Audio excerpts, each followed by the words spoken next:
مرحبا معاكم شيف طاهري، واليوم راح اقدم لكم الباربيكيو برايم ريبس. في البداية راح نجيب الكاتنج بورد مالنا، ومثل ما انتم تشوفون هذه هي قطعة البرايم ريب. عادة البرايم ريب هو ريب اي مع قطعة العظم اللي تي في جانبها، وتأكدوا انكم تختارون قطعة البرايم ريبز يكون فيها نسبة الشحم متوزع بشكل متساوي عساس يعطيكم طعم حلو في النهاية. احنا اللي بنسويه الحين، انتوا تقدرون طبعا تسوون هذه الاكلة مثل ما هي، بس احنا عساس نعطيها شكل حلو راح نحاول نشيل اللحم والشحم اللي موجود على العظم.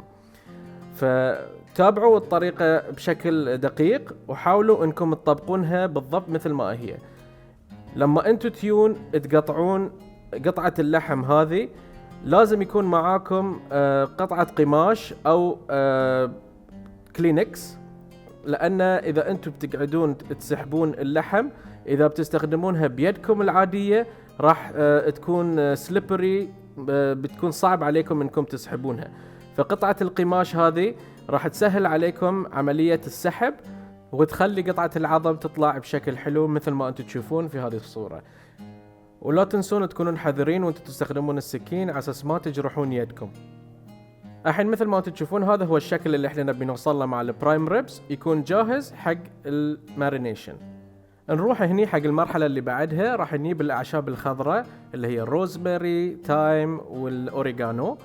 مثل ما انتم تشوفون الأعشاب فريش، راح نقطعها بشكل صغير ومتساوي لين ينخلطون كلهم مع بعض ويندمج الطعم اللي فيهم.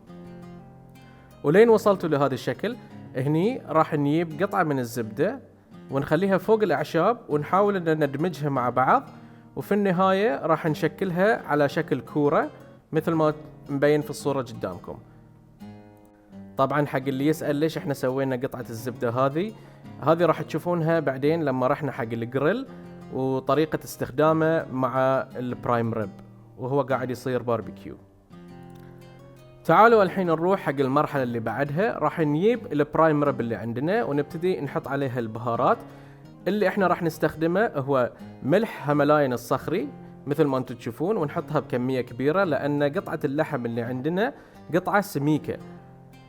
وبعدين راح نبشر عليها الفلفل الأسود مثل ما انتم تشوفون قدامكم، ونتأكد ان البهارات اللي حطيناها تتوزع عليها بشكل كامل.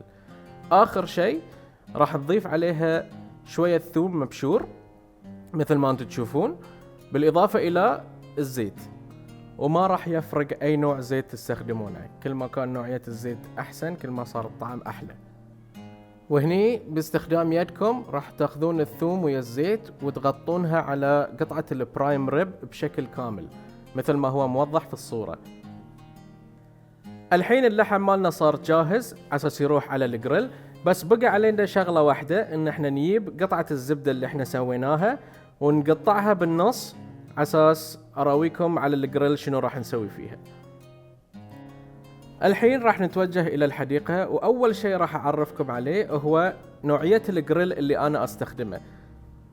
هذه الشواية تسمى اوفست سموكر او اوفست جريل.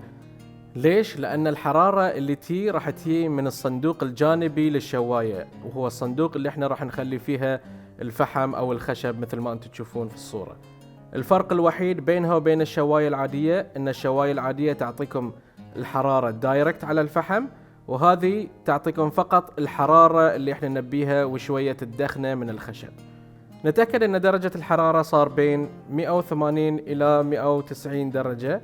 هني راح ننزل قطعة اللحم على الجريل مثل ما انتم تشوفون، وخلوا بالكم انكم تخلون قطعة العظم بعيدة عن الحرارة. يعني اذا انتم قاعدين تستخدمون دايركت الفحم حاولوا انكم تغطون قطعة العظم مع قصدير. انا في هذا الجريل النار بعيدة عنها فما يحتاج ان اخلي قطعة قصدير. بعد 10 دقائق راح نفتح راس الجريل وراح نشوف ان قطعة اللحم اللي عندنا تغير لونها شوي الى اللون الذهبي. هني راح يكون الوقت ان احنا ناخذ قطعة من الزبدة اللي عندنا ونحطها فوق اللحم، وباستخدام الفرشاة راح نغطيها بشكل كامل، وبعدين راح نسوي نفس الشيء في الاتجاه الثاني. وهذه الخطوة جدا مهمة لأن قطعة اللحم راح تبتدي تتشرب الزبدة مع طعم الأعشاب، وفي نفس الوقت راح تعطيها ريحة جدا حلوة، والطعم النهائي مالها راح يكون روعة بشكل غير طبيعي. راح نرد ونسكر باب الجريل لمدة 10 دقائق ثانية، ومن بعدها قطعة اللحم مالتنا راح تكون جاهزة. لاحظوا شلون صار شكل اللحم، وما أقدر أوصف لكم الريحة اللي قاعدة تطلع منها.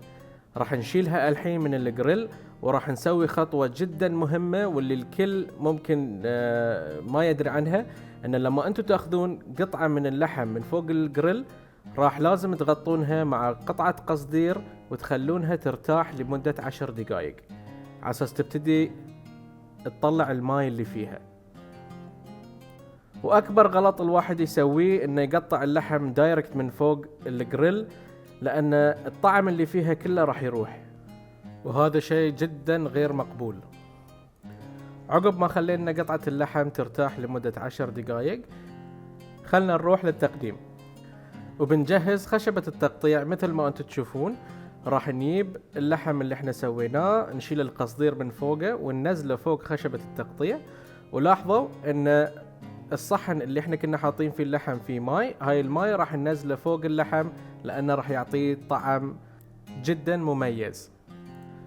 الحين وباستخدام السكين راح نبتدي نقطع البرايم ريبز على شكل شرائح مثل ما انتم تلاحظون، ونخلي كل شريحة سمكها يكون في حدود سنتيمتر واحد.